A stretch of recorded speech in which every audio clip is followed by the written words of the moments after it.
पहला शमूएल का पुस्तक 17वां अध्याय 45वां वचन और 46वां वचन को अगर आप देखेंगे, पहला शमूएलाचं पुस्तक 17वां अध्याय 45वां वचन आणि 46वां वचन, वहां पर अगर हम देखते समय में हमें समझ में आएगा। दाऊद ने फिलिस्तियों से कहा, तू तो तलवार और भाला और दान लिए हुए मेरे पास आता है, परंतु मैं सेनाओं के यहोवा के नाम से तेरे पास आता हूँ, जो इस्राएल का सेना का परमेश्वर है, और उसी को तूने ललकारा है। वो किसके नाम से आया? वो सेनाओं का यहोवा के नाम से। लेकिन वो सामने फिलिस्ती को क्या बोल रहा है? तू क्या लेकर आ रहा है? तलवार लेकर आ रहा है, भाला लेकर आ रहा है, दान लेकर आ रहा है, बराबर है ना? 3 हथियार का नाम है, और फिर ये हथियार का नाम लेकर बोल रहा है, मैं तो परमेश्वर का नाम लेकर आ रहा हूं। अभी बहुत ख्याल से सुन लीजिए। ये पूरा पृथ्वी उस समय वहां पर जो भी लोग इकट्ठा थे, जितके लोग तिथं जमलेले होते, ते सगळं बघत होते, लोग सब देख रहे थे, लड़ाई चल रहा है, इसकी बातें सब लोग सुन रहे थे। अभी बात ऐसा है, दाऊद ने गोलियत को मार कर गिरा दिया, गला भी काट दिया। इस्राएली लोग जय का ललकार करने लगे, लय उंच आवाज ओरडून बोलत होते, आम्हाला आता जय भेटलेले आहे। लेकिन बात ये है, जब वो गुजर गया तो फिर मार डाला, तो फिर दाऊद को लेकर शाऊल अपने रथ में बिठाकर लेकर गया। उधर याजक लोग भी थे। याजक लोग ने क्या किया, उधर जाकर देखा, गोलियत का तलवार लेके गए, अपने पास लेकर गए। ये लोग परमेश्वर के तंबू में रखे थे। अभी बात ऐसा है, एक दिन दाऊद जब शाऊल के डर से भागने लगा, वो सीधा किसके पास गया? याजक के पास गया, और याजक के पास जाकर पूछ रहा है, आपके पास कोई तलवार है क्या? दाऊद को पता ही नहीं कि गोलियत का तलवार याजक ने संभाला है, नहीं मालूम। इसलिए वो पूछ रहे कि आपके पास कोई तलवार है क्या? तो याजक ने कहा, है ना, हमारे पास तलवार है। तुमने गोलियत को उस दिन मारा था, वो गोलियत का तलवार हमने बहुत संभाल कर रखा है। पहला शमूएल 21वां अध्याय 9वां वचन, the book of first Samuel chapter 21 verse 9 लिखा है, याजक ने कहा, याजक म्हणाला, गेल्या आठवड्यात गेलात्य परिष्ठानाच्या तुम्ही वध केला, त्याची तलवार आहे, ती मी वस्त्रात गुंडाळून एफोदाच्या मागे ठेवली आहे, तुम्हाला पाहिजे तर ती घ्या, ती शिवाय दुसरी कोणतीही तलवार तिथे नाही। दावीद म्हणाला, तिच्यासारखी दुसरी तलवार नाही, ती मला दे। अब सुन लीजिए, खुले मैदान में खुले आम ललकारने वाला दाऊद कहता है, तू तलवार के साथ आ रहा है, भाला के साथ आ रहा है, ढाल के साथ आ रहा है, मैं तो परमेश्वर का नाम लेकर आ रहा हूं। और यही आदमी जाकर अभी पूछ रहे, तलवार है क्या? तो याजक ने कहा, है ना, तुम तो मारकर चले गए। हम लोग ने क्या किया, गोलियत का तलवार लिया, उसको कपड़े में लपेटा, ईफोद के पीछे रखा। अभी ईफोद क्या है हम लोग बाद में देखेंगे। ईफोद के पीछे रखा है, चाहिए तो वो तुमको देना। अब इसका उत्तर क्या है मालूम है क्या? दाऊद बोला, उसका तुल्य कोई नहीं, मुझे दे दे। और ख्याल से सुनिए, तलवार, भाला, ढाल को साधारण बोला हुआ व्यक्ति आज बोल रहा है, गोलियत का तलवार जैसा दूसरा कोई तलवार, इसी से समझ लेना इंसान प्रभु से दूर चला गया। हालेलुया, प्रभु को स्तुति हो। एक व्यक्ति जिसने कहा कि परमेश्वर तलवार से छुड़ाता नहीं है, अब वो गोलियत का तलवार उठा लिया। अब जब उसने गोलियत का तलवार लिया अहीमेलेक याजक के पास से, वहां पर एक आदमी बैठा हुआ। बहुत ख्याल से सुनना, आज का वचन बहुत ख्याल से सुनना। वहां पर एक आदमी बैठा हुआ, बकरियों को भेड़ों को चराने वाला एक आदमी बैठकर ये जो जो बात कर रहे सब चुपचाप सुना। जब भी आप किसी से बात करते अगल बगल देखकर बात करना, दीवारों को भी काम होता है। अब वहां पर एक व्यक्ति बैठा हुआ था, ये सब चीज चुपचाप बैठकर सुना। वो कौन था मालूम है क्या? शाऊल का दास। अब वो इजरायली व्यक्ति नहीं है, वो इजरायली व्यक्ति नहीं है, वो एक एदोमी व्यक्ति है। अब यह व्यक्ति जिसका नाम दोएग, क्या नाम है उसका? दोएग। ये शाऊल के जो भेड़ बकरी चराने वालों का मुखिया था। He was the chief of the Saul's herdsmen. शाऊल का चरवाहों की मुखिया दोएग। अब बात ये ऐसा हुआ कि परिस्थिति का राह देखता था दोएग। उसने कहा जब समय आएगा मेरा प्रमोशन होना है तो ये खबर मेरे लिए बहुत काम आएगी। इसलिए वो समय का राह देखा और जब समय आया ये विषय को उसने शाऊल राजा के पास जाकर बोला। उसने बोला, शाऊल राजा आपको पता है क्या, अहीमेलेक नाम का एक याजक है, उसके पास दाऊद गया। दाऊद जाकर तलवार है क्या पूछा। गोलियत का तलवार उन्होंने संभाल कर रखा था, उसे कपड़े में लिपेट कर ईफोद के पीछे रखा था। उसने वो निकाल कर उसको दिया। अभी दाऊद के पास हथियार लेकर घूम रहे, संभालना।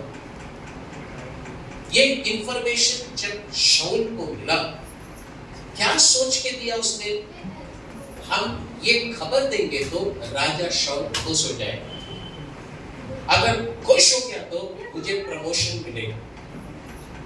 अभी बात ऐसा हुआ कि वहां पर शाऊल ने कहा ऐसा है तो अहीमेलेक को मुलाकात करना पडेल।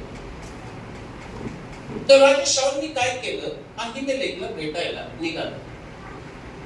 वार्तालाप झालं। आता विषय असा झाला, अहीमेलेकला जिवंत ठेवायचं नाही, मारून टाकायचं त्याला। कोण मारणार? इस्रायलामध्ये त्यांनी प्रस्ताव ठेवला, जे मारणार त्यांना इनाम आहे। तुम्हाला माहिती आहे ना, त्याचं हेच सवय आहे। गोलियताचं विरुद्ध कोण जाणार त्यांना पण इनाम दिले त्याने। आता अहीमेलेकला जे मारणार त्यांना पण बक्षीस आहे। एक पण इस्रायलाचा व्यक्ती याजकच्या विरुद्ध जायला तयार नाही, कारण त्यांना माहिती होतं देवाचा अभिषिक्तावरती आपण हात नाही लावायचा। उठला कोण तिथं? दोएग विरुद्ध उठला, बोलला राजा घाबरू नका, मी मारून टाकतोय। त्याला काय पाहिजे होतं? तो इस्रायली नव्हता, तो इदोमी आहे। त्याला इस्रायलाचं काय लेनदेन नाही, त्याला देवाचं वचनाचं काय लेनदेन नाही, त्याला देवाचं दासाचं विरुद्ध जाणं काय लेनदेन नाही। तो तलवार घेतला आणि याजक लोकांना मारला। त्यांनी काय केलं माहितीये का? देवाचं वचन आपण जर वाचलं, पहिला शामुएलाचं पुस्तक 22 अध्याय 29 वचन, The book of 1 Samuel, chapter number 22, verse number 19. ये व्यक्ति क्या किया? याजकों के नगर में गया। अभी याजक लोग रहने वाला एक नगर था, जिस नगर का नाम नोब। उसमें याजक की पत्नियां रहती थी, उसमें याजक के बच्चे रहते थे। ये व्यक्ति ने क्या किया? लिखा गया है, उसने अपनी तलवार से स्त्रियों, पुरुषों, बाल बच्चों, दूध पीने वाले बच्चों, बैलों, गधों, भेड़ बकरियों समेत सबको तलवार से मार दिया। कितना भयानक व्यक्ति है। अभी बात ऐसा है, जब ये बात दाऊद को पता चला, दाऊद दिल ही दिल दुखी हो गया। एक व्यक्ति प्रभु से दूर जाने के बाद उसकी असर कहां गिरता है करके देख लीजिए। मुझे सुनने वाले प्रभु के लोगों, आज परमेश्वर का वचन के द्वारा प्रभु वाणी देते हैं। आज देवाचा अभिवचन ऐका। जब तुम्ही देवापासून लांब गेले आहे, एका व्यक्ती देवापासून लांब गेलं, याजक लोक मेले, मारून टाकले।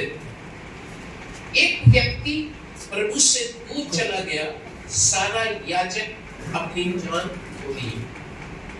हमारी प्रभु से दूर जाने के कारण नुकसान परिवार में और अनेकों में होने का संभावना है।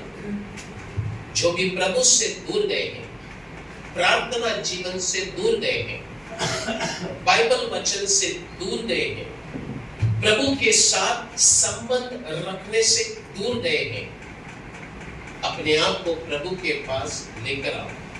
इससे पहला कि दोएग नाम का शत्रु आप पर हमला करे। एक हालेलुया बोलेंगे। दोएग एक बहुत ही दुष्ट व्यक्ति था। उसने सारी याजकों को मार दी। अब ऐसी हालात में एक सवाल आता है। हमने पहला पढ़ा हुआ भजन संहिता 52 का 8, 52 वर्स 8 Psalms, वहां पर दाऊद एक गीत गाता है। एक इंसान, सभी लोगों का मौत हो रहा है, मारे जा रहे हैं, पीछे दूर प्रभु से दूर गया हुआ अवस्था में, he is in a backslidden stage. देवापासून लांब गेलेला दाऊद कसं काय तो एक गाणं म्हणतोय कि मी परमेश्वर का भवन में जैतून के वृक्ष के समान हूं। ऐसा गाना गा कैसे सकता है? देखिए, बहुत सोचने वाली ये वचन है।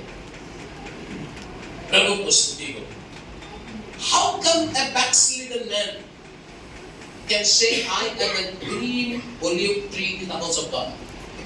प्रभु से दूर गया हुआ व्यक्ति कैसा ये गीत गा सकता है कि मैं प्रभु के घर में हरा जैतून के वृक्ष के समान हूं?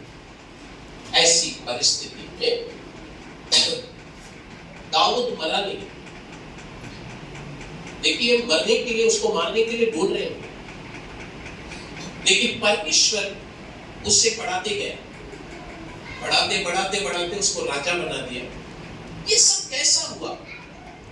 अब यहां पर 3 लोगों को देख रहे हैं। एक है दाऊद, दूसरा है दोएग, तीसरा है शाऊल। 3 कैरेक्टर, शाऊल, दोएग आणि दाऊद। अब इस शाऊल के बारे में थोड़ा देखेंगे तो कैसा किस्म का आदमी है। शाऊल ऐसा एक व्यक्ति है जो किसी पर भरोसा नहीं करता, खुद पर भरोसा करता। शाऊल एक असा माणूस आहे की कोणावर पण विश्वास ठेवत नाही, त्याला देवावर पण विश्वास नाही। त्याचा विचार असा आहे की आपण स्वतःवर विश्वास ठेवावा। जे काय करतो आपण करतो, जे काय करतो आपण केलं तरच होईल। इथं देव कुठं उतरून येईल काम नाही करत, आपण केलं तर होईल। आज पण अशा प्रकारचे विश्वासी लोक आहेत आणि कुठे देव येऊन करतो, सगळं आम्हीच करतोय। शाऊल तसला एक माणूस होता. पण त्याचा अजून एक विशेषता आहे. तो काय करायचं माहितीये का? लोकांमध्ये जायचं. तो दावीदाला शोधणारा माणूस होता. लोकांना बोलायचं, तुमचा राजा बघा रस्त्यावर आलाय. दावीदाला शोधत शोधत आलाय. बाबा माझ्यावर तुम्हाला दया वाटत नाही का? तुमचा राजा रस्त्यावर आलाय, तुम्हाला काय ना काहीतरी काळजी घ्या ना, मला सांगा ना कुठे राहतो. लोकांशी तो वार्तालाप करत होता. माझ्यावर दया दाखवा. Self pity man. मुझ पर दया दिखाओ. मैं तुम्हारा राजा हूं. मैं गली गली घूम रहा हूं. दाऊद को ढूंढने घूम रहा हूं. आपका राजा के ऊपर तरस नहीं आ रहा है क्या आपको? लोगों से तरस मांगने वाला व्यक्ति. मुझे राजा दाऊद को पकड़वा के दो. आप लोग मेरे विरुद्ध क्यों है? जब शाऊल का बेटा योनातान ये सच्चाई को जान लिया कि उसका बाप लोगों से दया का भीख मांग रहा है और दाऊद को पकड़ के मार डालना चाहता है, तो उसने दाऊद को बता दिया. ये बात जाना हुआ शाऊल योनातान को ही मारने के लिए उठ गया. तू मेरी बातों को बोला कैसा? इसका एक ही कारण है कि योनातान अपना पिता को साथ नहीं दिया, लेकिन उसने दाऊद का साथ दिया. तो शाऊल एक ऐसा व्यक्ति है खुद पर भरोसा रखने वाला, सेल्फ डिपेंडेंट पर्सन, स्वतःवर विश्वास ठेवणारा व्यक्ती. मी नाही केलं तर काहीच नाही होणार. आज एक प्रश्न तुमच्या समोर देव घेऊन येत आहे. आपला विचार असा आहे का की आम्ही नाही केलं तर काहीच होणार नाही? जर तुमचं असं विचार असेल तर तिथून बाहेर निघा. कारण काही लोक असे बोलतात घरातले घरात, बाहेर नाही. बाहेर तर नाही जेंटलमॅन आहे. घरात ते घरात बोलतात, तुला माहिती आहे का एवढं जाडी कशी झाली? माझं काय नाही, तुला मी लय घी पाचतोय. घी देता तेरे को, घी खिला खिला के तेरे को मोटवा कर दिया. मी केलं, माझं कारण तुम्ही जगता, माझं कारण हा घर चालतोय. हे जर तुमच्या शब्दात येत असेल ते शाऊलचा आत्मा. तर जोराने हालेलुया बोला की हालेलुया. आधी बोलले का? एका घरात असं बोललं एक माणसाने, तर बायको पण कमी नव्हती. ते बोलले हा हा उद्या मी जेवण घालतो त्याच्यात विष लावतो मी, ज्याला टाके देत आहे उसके बाद बोलेगा तेरे को कौन खिलाता. आदमी तब से चुप बैठ गया. बोललं तर ती मला करू कर मार टाकेल. ऐक, दूसरा दोएग नाम का व्यक्ति का विषय क्या है? ये राजनीति पर भरोसा रखने वाला व्यक्ति. पॉलिटिक्स, राजकारण. काय लोकांचा राजकारणात लय आवड आणि लय ओढ आहे. त्याला कोणी मंत्री आले तर बाजूला उभं राहतात, माझा फोटो काढा. हे त्याला विश्वासी लोकांमध्ये पण खूप असे वेळ आहे. तर तो एक राजनीतीमध्ये जाणारा माणूस, वो एक परदेशी है. वो इजरायली नहीं है, एक परदेशी है. शाऊल का जो सेना है इसमें कैसा न कैसा तो घुस गया. पहला शामुएल 14 अध्याय 47. The book of first Samuel chapter 14 verse 47. यहाँ पर क्या हुआ? शाऊल अपना राज्य को स्थापित कर रहे हैं. इसने अम्मोनियों से लड़ाई किया, एदोमियों से लड़ाई किया और अन्य राजाओं से लड़ाई किया. सोबा का राजाओं से लड़ाई किया, फिलिस्तियों से लड़ाई किया. और ये लड़ाई को सब शाऊल जीतते आया. तो जिनको ना लगा. अभी अनुमान लगाया जाता है कि हो सकता है इन लड़ाइयों के बीच दोएग अपने आप को बचाने के लिए इजराइल के अंदर आकर छुप के बैठ गए. और इन लड़ाइयों में ही वो इजराइल में आकर चुप के बैठ गया और शांतता रखे रखा. और किसी न किसी तरीके से वो बच गया. अब उसे काम की जरूरत थी तो शाऊल के पास काम मांगा, तो उसको बकरी चराने वाला करके पहला दिया, बाद में बकरी चराने वालों का मुखिया बन गया। अब इस सुनो विषय क्या है। तो बात यह है, इसको शाऊल का जो महल था उसमें भी इसे अच्छा पोस्ट मिला है। जब भी शाऊल गलतियां करता था, ये भी शाऊल को साथ देता था। शाऊल जर काय चुक केलं तर शाऊलला त्यांनी कधीही असं बोललं नाही, राजा हे तुम्ही करता ते चूक आहे, कारण त्याला चांगलं पोस्ट पाहिजे होतं। राजा तुम्ही जे करता बरोबर आहे, म्हणजे चूक केलं तर तिथं साथ देणारा माणूस। विषय काय आहे, मनात असं आहे शाऊलचा राज्यात मला चांगलं एक पोझिशन पाहिजे। जेव्हा शाऊल अहिमलेक मारून टाकायला सांगितलं, याजक त्यांना मारून टाकायला सांगितलं, एक पण व्यक्ती तयार नाही झाला। हा बोलला मी मारून टाकतो, तर तो ऍक्शन मध्ये आला, अहिमलेकला मारून टाकलं। एकच जीवनात इच्छा होतं की कुठे ना कुठे तरी राजकारणात मला जागा पाहिजे, आणि त्यांनी त्या इच्छानुसार त्यांनी एक एक काम करायला सुरू केलं। इसके अंदर लालच थी। अभी बात ऐसा है, हम शाऊल के बारे में देखें, दोएग के बारे में देखें, दाऊद के बारे में भी देखें कि वो प्रभु से दूर गया है। अब शाऊल भी गलती किया है, दोएग भी गलती में है, दाऊद भी गलती में है, तीनों भी गलतियों में है, इनका जीवन गलत चल रहा है। फिर भी दाऊद कहता है, मैं परमेश्वर के भवन में हरी जलपाई वृक्ष के समान हूं। क्यों? क्योंकि शाऊल खुद पर विश्वास किया, दोएग राजनीति पर विश्वास किया, लेकिन दाऊद परमेश्वर का अनुग्रह पर विश्वास किया। एक हालेलुया बोलेंगे। एक बार और वचन संहिता 52 उसका 8 पढ़ेंगे। मी तर देवाच्या घरी हिरव्यागार जैतूना झाडासारखा आहे, देवाच्या दयेवर सदा सर्व काळ माझा भरोसा आहे। आमीन।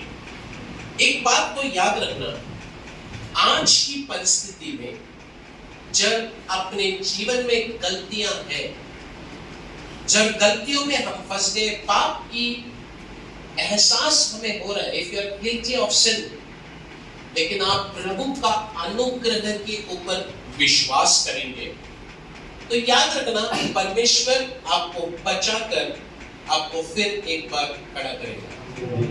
प्रभु को स्तुति हो।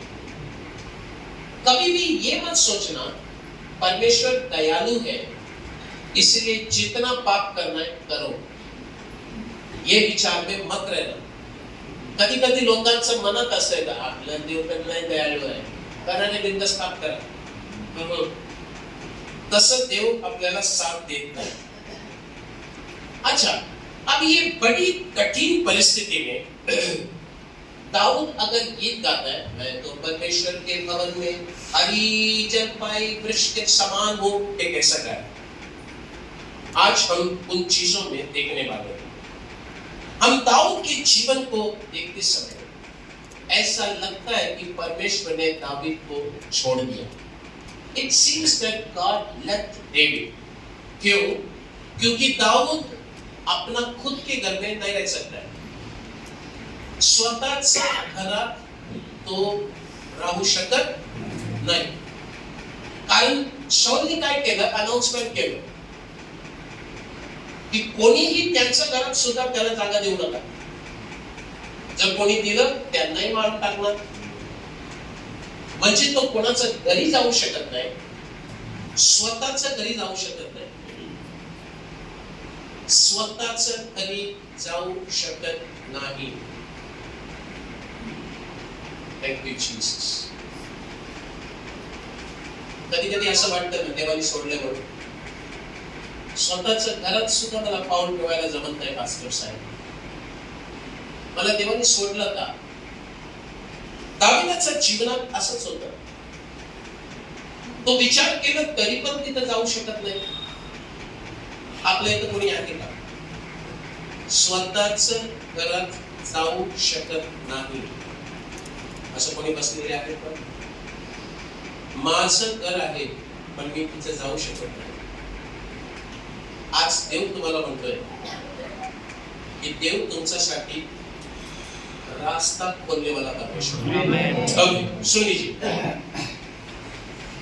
शाऊल इस व्यक्ति को शिकारी के तरह ढूंढ रहे. अब शाऊल शिकारी की तरह ढूंढ रहे तो जिसके पास शांति नहीं. दाऊद के परिवार, माता पिता भाइयों किसी में भी शांति नहीं. जरा विचार कीजिए कि राजा सोचा होगा इसका बाप को पकड़ेगा तो बेटा आ जाएगा, बाप को बचाने बेटा तो आएगा ही. भाइयों को पकड़ेगा तो बेटा बोलेगा मेरा भाई को छोड़, आएगा. इसकी मां को पकड़ेगा तो बेटा आएगा. तो ये सोच के राजा शाऊल इसके घर पे गया तो ये लोग भी गायब, ताला लगा के चले गए. सो एक भी परिवार का मेंबर उसके अपने घर पर नहीं है. अब दाऊद किसी के घर पे नहीं है, ये सीधा पहाड़ में चला गया. वो जमाने का गिरफ्तार है, ये पहाड़ में चला गया. अब पहाड़ में जाके एक गुफा में बैठा है. बहुत ध्यान से सुनिए, ये गुफा में चुपचाप जाके बैठ गया. बैठते समय अचानक उसके भाइयों की आवाज आ रही है, उसके माता की आवाज आ रही है, उसका पिता का आवाज आ रहा है, दाऊद बेटा मैं भी आ गया. अब एक बेटे को ढूंढकर ये लोग आ गए तो बेटा क्या बोलेगा? क्या बाबा या बसा, आई या बसा, आओ तू पण ये बस. उसका परिवार, बच्चे, बीवी सब लोग आगे बढ़ गए. प्रॉब्लम कौन है? शाऊल दाऊद को ढूंढ रहे हैं. सबको अब दिक्कत आ गई है एक आदमी के कारण. ये प्रभु से दूर गए इसलिए याजक लोग मारे गए और ये छुप के बैठा इसलिए वो लोग भी डर के बोला हमको तो मार देंगे, हम तुम्हारे पास आके बैठ गए. इसने बोला कोई वक्त आ जाओ. ऐसे बोलते रहते समय और 3 किस्म के ग्रुप के लोग आ गए. 3 किस्म के लोग, एक है बड़बड़ाने वाले लोग, एक है कर्ज में दबे हुए लोग और एक है दबाव में गिरे हुए लोग. Oppressed people, indebted people, murderers. ये लोग कुल मिला के कितने लोग थे? 400 लोग थे. इसका परिवार तो आ गया, 400 लोग भी आए. ये वो लोग थे जिन लोगों को शाऊल राजा का राजकरण पसंद नहीं. ये लोग बोला इसका राजकरण हमको पसंद नहीं. ये लोग भी अपने घर छोड़ दिए. ये लोग बोला हम दाऊद के पास जाके मुलाकात करेंगे. अब याद रखना दाऊद छुप के बैठा है. दाऊद कैसा बैठा है? छुप के बैठा हुआ. दाऊद को 400 लोग पैसा ढूंढा, उसके भाई लोग आराम से ढूंढ के निकाला. 400 लोग आराम से ढूंढ के निकाले. 400 लोक लपून बसलेल्या दाविदाजवळ आरामात जाऊन पोहोचले. आता विषय असा झाला, समजा दावीद जिथं आहे त्या जागेवर तुम्ही नाही तर मी असलं तर ते 400 लोक आले तर मी काय बोलणार त्यांना? जर तुम्ही तिथं आहे तुम्ही काय बोलणार सांग? अरे बाबा का आले रे बाबा, एक तर मीच लपून बसलाय, तू पण मला पकडून देशील का? बोलणार की नाही? अरे बोलणार की नाही? पण या माणसाचं जीवन बघा काय. आणि काय केलं माहितीये का? हे शब्द न उपयोग करता तो बोलतोय आले का, या तुम्ही पण या, तुम्ही पण माझ्या सोबत राहा. त्यांनी कधी त्यांना हे नाही बोललं अरे बाबा येऊ नका, कशाला, एकतर मीच लय त्रासात आहे, तुम्ही पण अजून त्रास द्यायला आले का. हे शब्द त्यांनी वापरलंच नाही. 400 लोक शोधून आले आणि त्यांनी कधीच त्यांना परत जा म्हणून बोललंच नाही. पहिला शामुएल 22वां अध्याय है, 23वां वचन. फर्स्ट शामुएल 22:23. इसलिए आता ते 400 लोक जेव्हा आले, त्या 400 लोकांशी हा का बोलतो माहितीये का? घाबरू नका, घाबरू नका, माझ्यासोबत राहा तुम्ही. वाचा ते वचन. भिवू नको, मज बरोबर राहा, कारण भिवू नकोस, माझ्या बरोबर राहा. कारण जो तुझा जीव घेण्यास पाहत आहे तो माझाही जीव घेण्यास पाहत आहे. माझ्यापाशी तू सुरक्षित राहशील. माझा सोबत राहिलं तर तुला काय होणार? सुरक्षित राहशील. आता जरा विचार करा, येऊ नको, माझ्या सोबत राहा. तुझा जीव घेणार ना, तू माझं पण घ्यायला पाठी लागलेलं, पण इथं राहिलं ना सुरक्षित राहशील. आता विषय असा आहे की दावीद शाऊलला भीत होतं की नाही? सांगा. शाऊल से दाऊद डरता था कि नहीं? अगर वो डरता नहीं था तो छुपता नहीं था. अगर वो डरता नहीं था तो वो भी डर के मार के छुपा है. लेकिन उसके पास आया, वो लोग को क्या बोल रहे हैं? घाबरू लगा. आपको समझ में आया? एक इंसान जो डर के मार के छुपा है, दूसरों का हौसला दे रहे, घाबरू लगा. क्यों ना? इधर रहने तो एकदम सेफ है. अभी बात ये है, ये जो आया हुआ लोग है, इनको भी पता है दाऊद प्रभु से दूर गए, सबको पता है. तो ऐसा एक स्थिति में जरा सोच कर देखिए. अभी आपको मैं बता दूं परिस्थिति क्या है. जितके लोक आले ते सगळ्यांचं जेवण खाने का प्रबंध करने का जिम्मेदारी किसके ऊपर आ गया? अभी दाऊद के ऊपर आ गया. किसके परिवार के लोग हैं? 400 लोग हैं.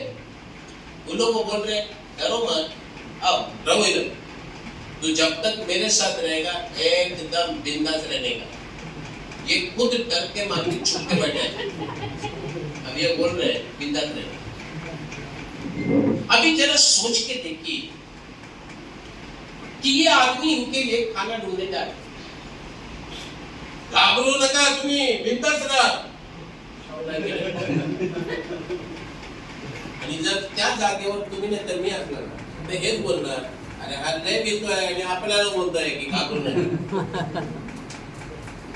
ये तो खुद डरपोक है. लेकिन बात ऐसा है कि ये लोग क्यों दाऊद को ढूंढ कर आए? ये आदमी अपना जीवन बचाने के लिए छुपा हुआ है. तो फिर इसे ढूंढकर ये 400 लोग, इसके परिवार के लोग क्यों आए? क्योंकि इन सभी लोगों को समझ में आ रहा था कि ये भले छुप कर बैठा है, लेकिन परमेश्वर इस व्यक्ति के साथ है. Hallelujah. He is hiding, but God is with him. दाऊद अपने जीवन में गलतियां कर बैठा है, लेकिन इन सबको पता था कि प्रभु का अनुग्रह दाऊद पर उतर रहा है. अभी बात ऐसा है, दाऊद की हालत देखो क्या है. पहला शामुएल 23वां अध्याय उसका 14वां वचन. The book of 1 Samuel chapter 23 verse 14 लिखा है. दाविदाने परमेश्वरापाशी पुन्हा प्रश्न केला, तेव्हा परमेश्वराने त्यास सांगितले. 23:14 पहिला शामुएल. मग दावीद रानातील गड्यात राहू लागला. तो जीप नावाच्या रानातील पहाडी प्रदेशात राहिला. शाऊल त्याचा शोध नित्य करीत असे, पण देवाने त्याला त्याच्या हाती लागू दिले नाही. अभी याद रखना, ये किधर रहता है मालूम है? कि दाऊद जो जंगल के गढ़ों में रहने लगा और पहाड़ी देश में जीप नाम जंगल में रहा, और शाऊल उसे हर दिन प्रतिदिन ढूंढता रहा. जरा सोच कर देखिए, शाऊल के पास भी जंगल का सारा रास्ता जानने वाला लोग है. बाइबल कहता है प्रतिदिन शाऊल और उसके लोग उसे ढूंढते थे हर दिन। ये जब भी खाना के लिए बाहर जाता था, हर दिन प्रभु से बोलता था, जा रहा हूं प्रभु जी, मुझे बचाने के लिए कोई नहीं। एक बात आपको कहना चाहता हूं, खाना के लिए यहां वहां दौड़ने वाला दाऊद क्यों लोगों शाऊल के हाथों में गिरा नहीं? क्या ये पहाड़ी इलाका को अच्छी तरह जानता था क्या? हाँ। इस पहाड़ी इलाकों को जानने वाले शाऊल के साथ थे। ये तो बचने के लिए गुफा ढूंढ के बैठा है, फिर इसको बचा कौन रहा है? स्वर्ग से परमेश्वर उसको देखते आ रहे हैं। परमेश्वर को ऊपर से दिखता है कौन किधर घूम रहे हो। इसलिए बाइबल कहता है उसके पंखों के तले तुम शांति से रह सकते हो। परमेश्वर के पंखों के आड़ में एक व्यक्ति आ गया तो वो आपको बराबर छुपा कर रखेगा। शाऊल के लोग वहां से गुजर रहे हैं, वो गुफा भी देख रहे हैं। एक आदमी के कारण 400 लोग और उसकी पूरी फैमिली को परमेश्वर छुपा दिया। देख लीजिए प्रभु का कितना बड़ा कृपा है। अभी इस पहाड़ी इलाके में ये यहां पर जब छुपकर बैठा, यहां पर छुपकर बैठते बैठते ये अगल बगल में देखना शुरू किया। तभी उसके नजर में जैतून का वृक्ष दिखाई दिया, और जैतून का वृक्ष को उसने जब देखा, वो देखते समय में उसको बराबर स्टडी करना शुरू किया कि ये जैतून का वृक्ष इस पत्थर के बीच में बढ़ता कैसा है। इस पथरी इलाके में ये जैतून का वृक्ष बढ़ता कैसा है? पत्थर में तो पानी नहीं है, पानी की प्रबल भी नहीं है, कुछ जगहों में थोड़ा सा पानी है, और ये जैतून का वृक्ष का जड़ है ना, मूल शोधन तो पाण्याजवळ जातो, और फिर वहां से पानी सिंच कर अपने वृक्ष को देता है। प्रभु का पवित्र नाम का महिमा हो। आज आपको परमेश्वर के वचन से कुछ बातें हम सिखाना चाहते हैं कि एक व्यक्ति परिस्थिति खराब होते समय कैसा प्रभु में बढ़ सकता है। व्यवस्था विवरण का पुस्तक 32वां अध्याय 13वां वचन में, अनुवाद 32वां अध्याय 13वां वचन, the book of Deuteronomy chapter 32 verse 13, उसने उसको पृथ्वी के ऊंचे ऊंचे स्थानों पर सवार कराया और उसको खेतों की उपज खिलाई। उसने उसे चट्टान में से मधु और चकमक की चट्टान में से तेल चुसवाया। ये परमेश्वर का वचन को आप पढ़ते समय चकमक की चट्टान में से तेल चुसवाने का अनुभव, परमेश्वर का वचन यहाँ पर एक कविता के रूप में लिखा गया है। It is in a poetic form, क्योंकि जैतून का वृक्ष से तेल का उपज होती है और वहां से तेल बहता है, और ये तेल उस चट्टानों से बहकर आती है। यहाँ पर वही लिखा गया है। जैतून का वृक्ष अगर हम देखने जाएंगे तो वो उस पहाड़ी इलाके में बढ़ने की क्षमता है। अभी बात ये है, इसलिए दाऊद कहते हैं मैं परमेश्वर के भवन में एक जैतून के वृक्ष के समान हूं। इसका मतलब ये है मैं पहाड़ी इलाके में रहता हूं, जैतून के वृक्ष के समान। और यहाँ पर जैसा जैतून के वृक्ष को कुछ भी नहीं मिलता, मुझे भी यहाँ पर कुछ भी खाने पीने को नहीं मिल रहा है। यहाँ पर परमेश्वर ही मुझे सुरक्षित रखे हैं और यहाँ पर मैं परमेश्वर का अनुग्रह को चख रहा हूँ। एक हालेलुया बोलेंगे। आपकी कठिन परिस्थिति में आपकी समय जब साथ नहीं देता, उसी समय आप सीख सकते हैं कि परमेश्वर की अनुग्रह को कैसा सींच कर निकालना है। How you can strip the mercy of God. ये कब समझ में आएगा मालूम है? जिस दिन परिस्थिति कठिन आएगी उसी दिन ये चीज हम सीखना शुरू करेंगे। Thank you Jesus. आज आपकी वर्तमान परिस्थिति शायद कठिन हो सकता है, नहीं तो आप प्रभु से दूर गए हो सकते हैं, नहीं तो आप अनुग्रह से गिर चुके होंगे। ऐसी परिस्थिति में भी जैसा दाऊद परमेश्वर का अनुग्रह को प्राप्त किया, इसी प्रकार परमेश्वर का अनुग्रह आप प्राप्त करेंगे।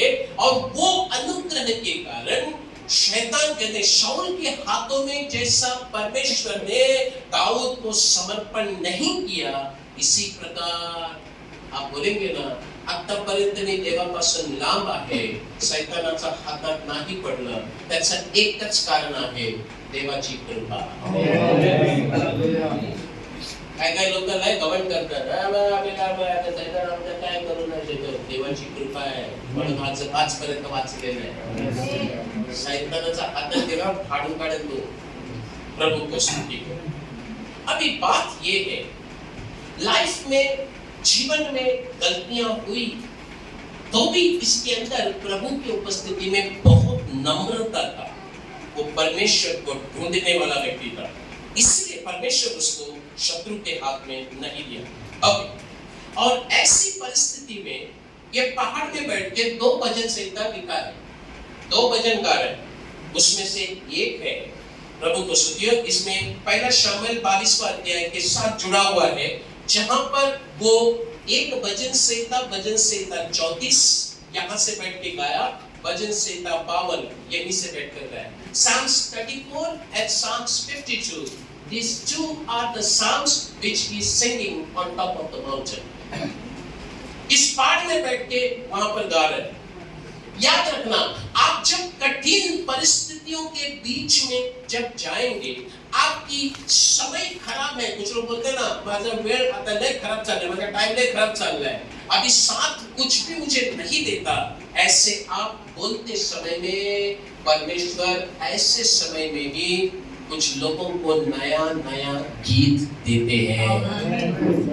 अब जाकर बड़े बड़े दासों ने जो गीत गाया है उनसे पूछ कर देखिए, वो कहेंगे कि उसकी परिस्थिति क्या थी, कठिन परिस्थिति में उसने जबरदस्त गीत लिखा। साधु कोच्चुकुन जो केरला में थे, उसका बेटा गुजर गया और कन्वेंशन स्टेज में खड़ा है, दुख का बर्तन मुझे देंगे तो मैं खुशी से स्वीकार करूंगा बोला हुआ गीत।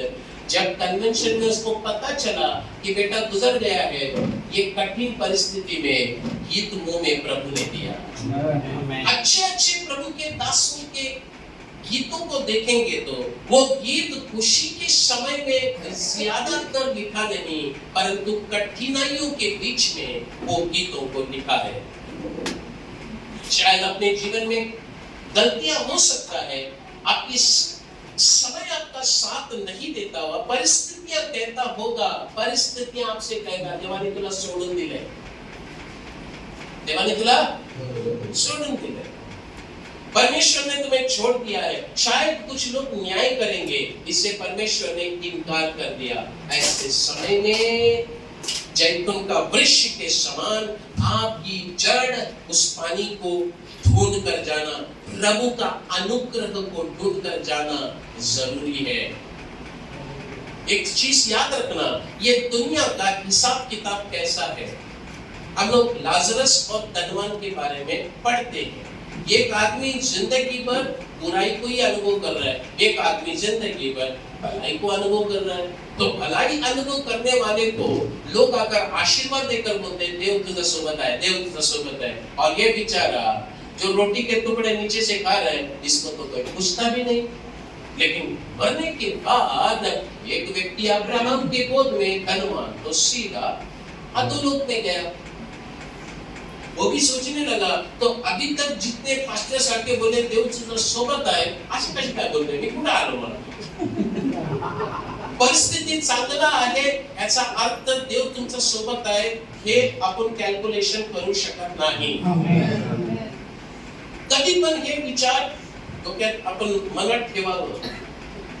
परिस्थिती खराब झालं ह्याचा अर्थ देवाने आपल्याला सोडलं असं पण नाहीये. देव अपने सोबत आगे. अभी बात ये है, ये गीतकार इस गुफा में रहना शुरू किया और ऐसी गुफा में रहते समय 52वां भजन संहिता 8वां वचन को वो गा रहा है. और ऐसे समय में दो एक अनेक लोगों को मार दिया. जो लोग अपने जीवन के लिए डर गए थे, वे लोग सब डर के मार के दाऊद के पास आकर जुड़ गए.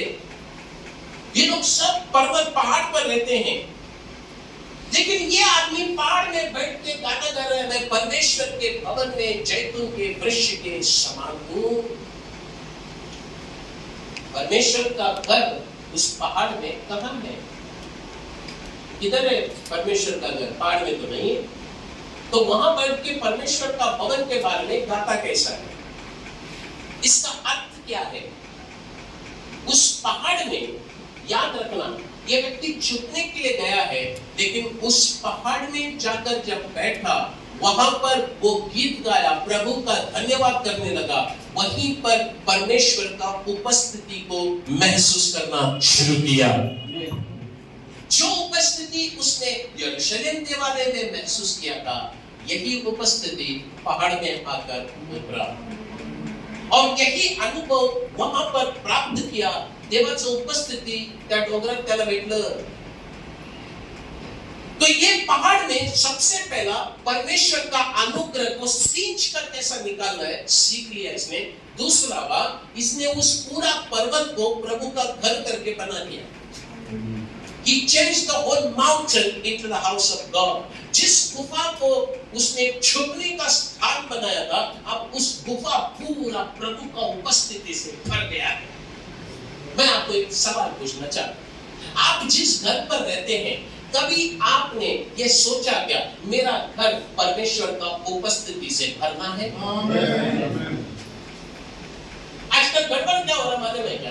जे पण देवाचं दास तुमच्या घरात येतात, मला इथं सैतान दिसतोय, मला तिथं सैतान दिसतोय. हेच लग्न चाललंय बाई. किती दिवस हे सैतानाचं तुम्ही गाणं म्हणणार?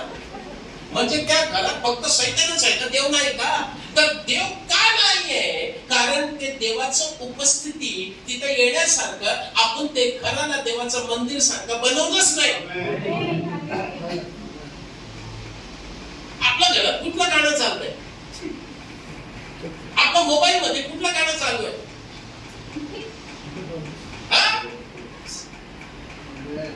आपलं रिंगटोन कुठलं गाणं चालू आहे? आपल्या घरात टीव्ही आहे, तर टीव्ही मध्ये कुठला प्रोग्राम चालू आहे? देवाच्या उपस्थितीत अर्धा तास, टीव्हीच्या समोर 10 तास. कसं येईल देवाच्या उपस्थिती? येणारच कसं हो? मी हे नाही बोलत की टीव्ही बघणं पाप आहे. मी हे पाप पुण्य बोलायला नाही आलो. पहिला ऐकून घ्या की देवाचं उपस्थिती त्या घरात यायचं असेल तर ते घर मंदिर व्हायला पाहिजे. बसून तुम्ही किती वेळ देवाचा उपासना करता त्या घरात? त्या घरात आपण काय घेऊन येतो, त्या घरात काय ठेवलेलं आहे, ते सगळं ते बघतो. मी तुम्हाला बोललो होतं की मला माहित नाही, एक सैतानाला काढायला गेलो, तो बोलला जाणारच नाही. का? माझ्या वस्तू या घरात आहे. आणि त्यानंतर आम्ही बोललो काढ. नाही काढणार. अरे काढ रे बाबा. काढलं. हळू हळू जाऊन पेटी खोला. और पेटी खोला तो अंदर से एक कूड़ा निकला. देखना तो तंबाखू का कूड़ा. आणि एवढा पावशा बाटली, दारूची बाटली, देशी दारूची बाटली. त्या दारू पण होतो.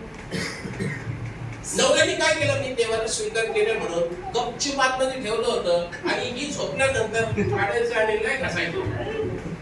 तंबाकू चूना लगा के औरत को भी चूना लगाया, तंबाकू भी चूना लगाया. और लेकिन आप किसी को भी चूना लगाओ, शैतान को तो चूना लगा नहीं सकता है. ये भी बात को याद रखना. आपका डब्बा खोलेगा शैतान ही खोलेगा, प्रभु नहीं खोला तो। कितना भी इंसान चुप कर काम करे, उसका पोल खोलने वाला प्रभु नहीं होगा तो शैतान पक्का होगा। अभी सवाल ये है, डरे किससे फिर? शैतान से या प्रभु से? पोल खोलता कौन है? तो किससे डरेगा फिर?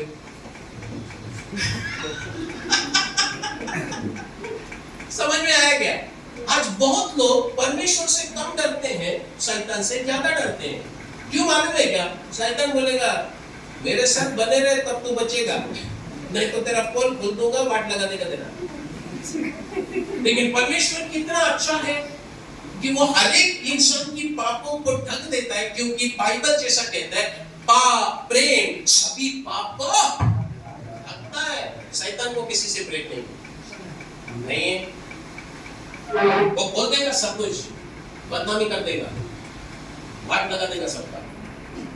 ओके, प्रभु का पवित्र नाम का महिमा हो। अभी बात याद रखना, जिस गुफा में उसने अपने आप को छुपा, वहां पर परमेश्वर का एक उपस्थिति था। प्रभु को स्तुति हो। अभी बात ऐसा है कि एक विषय को समझना जरूरी है। रोमियो का पुस्तक 11वां अध्याय 17वां वचन के अनुसार, रोम का पत्र द बुक ऑफ रोमन्स 11:17, और यदि कोई डाली तोड़ दी गई और कुछ जंगली जलपाई होकर उनमें साटा गया और जलपाई की जड़ की चिकनाई की भागी हुआ है। याद रखना, आप और मैं जंगली जलपाई थे। आप और मैं जंगली जलपाई थे, और ये जंगली जलपाई को ढूंढ कर यीशु मसीह आया।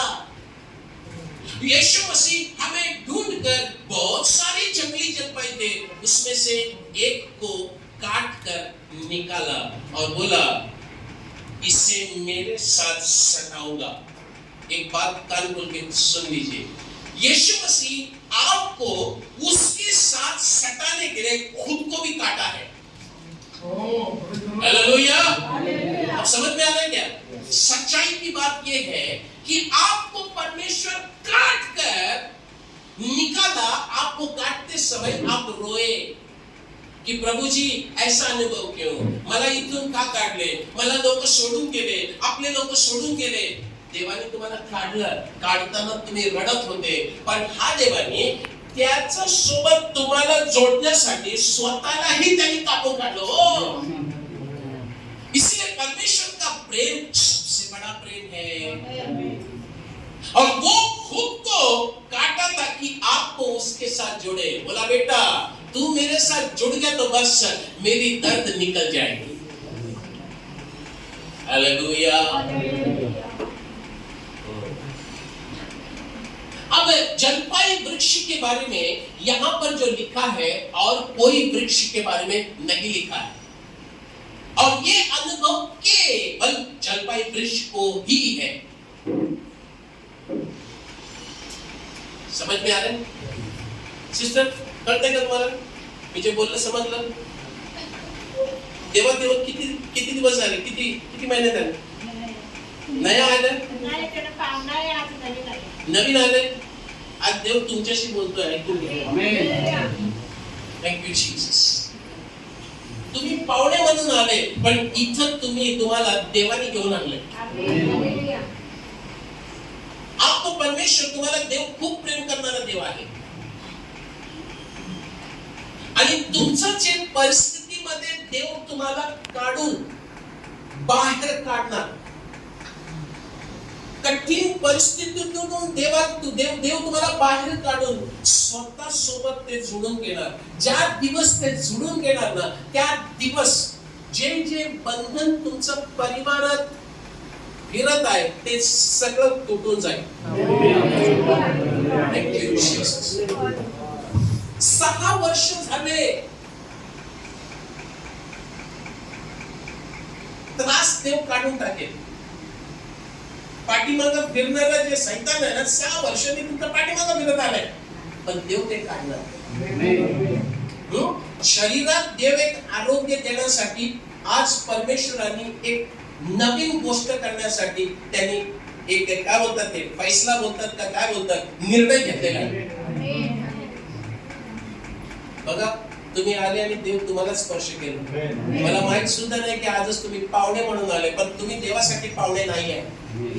देवासाठी तुम्ही त्याचं लेकर आहे. Hallelujah. Thank you Jesus. Okay,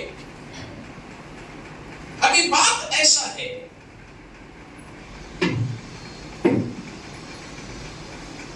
अभी दाऊद एक हरा जलपाई वृक्ष के समान होने के कारण 400 लोग उसके साथ जुड़ गए.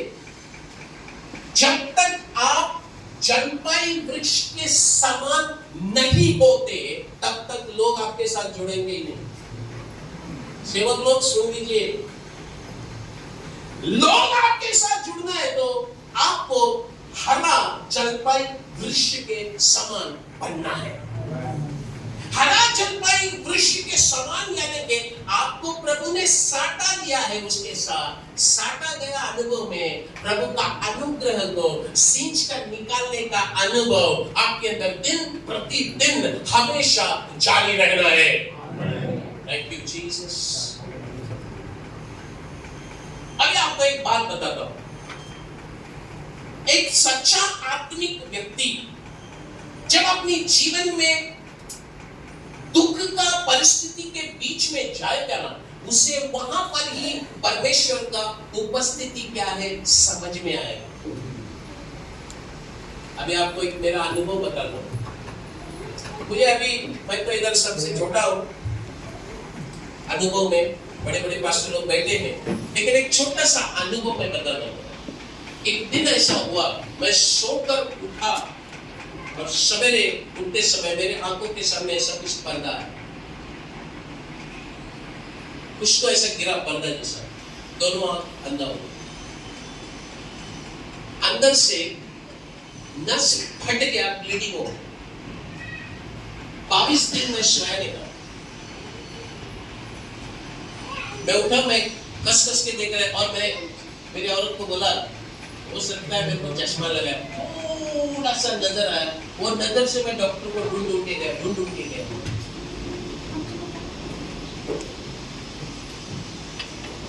अब मुझे आंख दिखता नहीं है, थोड़ा सा दिखाई दे रहा है. और इस नजर से मैं मदुरई में गया. मदुरई बोलता हूँ एक जगह में बहुत बड़ा आंखों का हॉस्पिटल है, बहुत बड़ा हॉस्पिटल. वहां गया तो एक अफगानिस्तान का डॉक्टर, आंखों का एमडी डॉक्टर, मैंने कभी जिंदगी में इतना बड़ा हॉस्पिटल देखा है, इतना बड़ा हॉस्पिटल खाली हाथ था. मैं जब उधर गया, अरविंदम हॉस्पिटल, बहुत ज्यादा ब्रांचेस है, लेकिन मदुरई सबसे बड़ा. मुझे लेकर गया था, मैं गया तो मैं बोला ऐसा भी आपका हॉस्पिटल होता है. उधर गया तो एक अफगानिस्तान का डॉक्टर, उसको आधा तमिल आता था, आधा हिंदी, तो मैं बोला हिंदी मालूम है. मैं बोला डॉक्टर साहब कुछ तो करो. उसने बोला ये आंख शो के लिए रहने दो, क्योंकि इसके बाद इसका ट्रीटमेंट है ही नहीं. जितना दिखता था थोड़ा दिन में गायब हो गया, वो भी गया. हम सेवक लोग हैं. मैं अटक गया तमिलनाडु. मेरी बीवी को मैं बोला अरे बाबा कुछ तो एक कमरा दिखाओ, मेरे को बिठा दो, मेरे को बिठा दो, मेरे को खाना नहीं चाहिए, मेरे को पानी दे दो. वो बोली नहीं तुमको थोड़ा थोड़ा खाना देंगे. मैं बोला मुझे ऐसा एक कमरे में बिठा जहाँ पर मैं किधर मुझे कोई मिलने नहीं आना है. और मैं बैठ गया घुटनों पर. मैं बोला डॉक्टर फेथ परमेश्वर, मैं बहुत लोगों के लिए प्रार्थना की, चंगा हो गया. अब तो मैं दोनों आंख से अंधा हूं, मला डोळे नाही. प्रार्थना छोड़ा नहीं. 1 महीना हुआ, 2 महीना हुआ, जगह से उठा नहीं. उठेगा तो किधर जाएगा, दिखता सामान दे रहा है, इधर ही बैठा. अब सेवक लोगों को कितनी परेशानी है देखो. 8वां महीना अब देख लीजिए, एक आदमी एक जगह बैठने का भी बहुत बड़ा काम है, इतना आसान नहीं जगह बैठना। 8वां महीना मैं जब घुटनों पर बैठा, आंख खोला तो मुझे रोशनी दिखाई दी। परमेश्वर बोला, देख बाइबल का वचन को पढ़। मुंबई में रोशनी चला गया था, मैंने बोला अभी जाएगा नहीं होगा। कभी कभी आपने को ऐसा होता है ना कि जगह में मेरे को ऐसा हो गया, आता मी जागा सोडून जातो, माझा पण मनात असंच होतं। नाही 8वां महीना मेरी आंखें इतना प्रकाश हुआ, मैं बोला प्रभु जी मैं सब देख सकता हूं। बोला प्रभु जी मैं सब देख सकता हूं। परमेश्वर बोला पहला बाइबल खोल। बाइबल खोला, प्रभु से बात किया, बेटी बार वो बेचा। मैं बोला प्रभु जी मैं दुनिया मुंबई मेरे लिए दुख दिया, मेरी आंखों को छीना, बोला मैं तुझे आंख दी है, जा। कठिन परिस्थिति में ही परमेश्वर का अनुग्रह को सींच कर निकालने को सीख सकते हैं। मेरी पत्नी बोलता था बड़ा जिद्दी आदमी, जगह से उठता नहीं, प्रभु प्रभु करके बैठा। मैं बोला ये प्रभु आंख जब तक देगा मेरे उठेगा नहीं। मैं अभिषेक भी ऐसे ही पाया, वरदानों भी ऐसे ही पाया। जिद्दी बनो, स्वर्ग के राज्य के वस्तुओं के लिए बनो, प्रभु देगा। मैं जिद्दी ना, मैं आपकी चीजों में बहुत जिद्दी हूँ। एक बार इच्छा हुआ कि स्वर्गदूतों से मुलाकात करना है, बोला बैठेगा जब तक मुलाकात नहीं होगा छोड़ेगा नहीं। मेरा कमरे में स्वर्गदूत आया, मेरा मुलाकात हुआ, बात भी किया। अनुभव, जिद्दी बनोगे प्रभु के लिए बहुत कुछ कर सकते हो। उदाहरण के लिए जिद्दी बनो, कि फालतू चीजों के लिए नहीं, मला हीच मुलगी पाहिजे, उधर जाएगा तो घंटे निकलेगा। सांसारिक बातों के लिए जिद्दी मत बनो। जब मैं अभिषेक पाया ना, जब मैं वरदानों को पाया ना, आप एक बात बताओगे, मुझे ऐसा लगा मैं करोड़पति बन गया। बता रहा हूँ, मैं झोपड़पट्टी में जब कदम रखा तो वहां के लोग मुझे बोलने लगे कितने पैसे देना है। विचारले ते लोक, मी बोलले पैसे नाही, पण मी जे देणार तुम्हाला मार्केट मध्ये भेटणारच नाही। ते बोला काय देणार, मला कळेल, तुम्हाला कळेल, एखाद्या माणसाला घेऊन या तुम्हाला कळणार। लोग आए, कलीसिया में लोग आए, भैया बंधनों के साथ है, पागल को उठा के लेके आए चर्च में। मुंबई का चर्च का बात कर रहा हूं मैं, पागल को उठा के लेके आए, रात का रात ही वो निकल के सही होकर गया। मैं बोला ये चीज आपको मैं फुकट में दे रहा हूं, इसका पैसा नहीं लेंगे। हालेलुया, आपको समझ में आ रहा है? मैं खुद को करोड़पति समझा तभी, क्योंकि जो चीज मेरे पास है उसका करोड़ों में भी दाम नहीं लगा सकते। अभिषेक सबसे कीमती चीज है और रहेगा ना। अब शैतान की पाताल को भी हिला सकते हैं आप। अब यहां पर हुआ क्या, दाऊद को बहुत बड़ी समस्या है, दाऊद को बहुत बड़ी समस्या है। आपको एक बात बता दो, ये समस्या